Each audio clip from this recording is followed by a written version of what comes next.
So we want to talk about messages and leads. Very, very important. With MyState Multiple Listing Service, you never pay extra for your leads. But if your account isn't properly set up, or if your SMS notifications are turned off, you might be missing out on all those valuable leads as they come in. Let's walk through how to view your leads in MyStateMLS. There are two primary ways to access your leads. First, from the Messages widget on your wall. If you don't see the Message widget, click the Customize button at the top of your wall.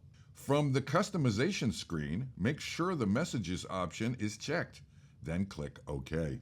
Pro tip: arrange your widgets so that the Messages widget is at the top of your page for easier access. Inside your Messages tab, you'll see your leads as well as other important messages.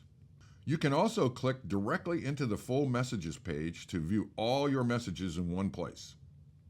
The second way to view your leads is directly from your listing page. Back on the wall, click Active Listings under My Listings widget. You'll see a list of your current listings. This is a training account, so these listings are just examples. From here, click on the listings you want to check. Let's take 326 Parsons as an example. At the top of the listing page, there's a menu. Click the Messages tab to see all the messages associated with that specific listing. Good. Next section. To make sure you never miss a lead, we recommend turning on text notifications. This way, the moment you get a lead, you'll receive a text alert.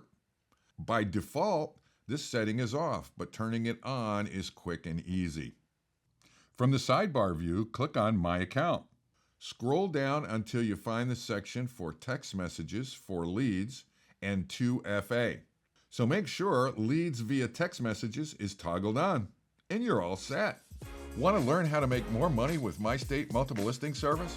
Sign up for one of our free classes and discover even more tips, tricks, and tools to grow your business.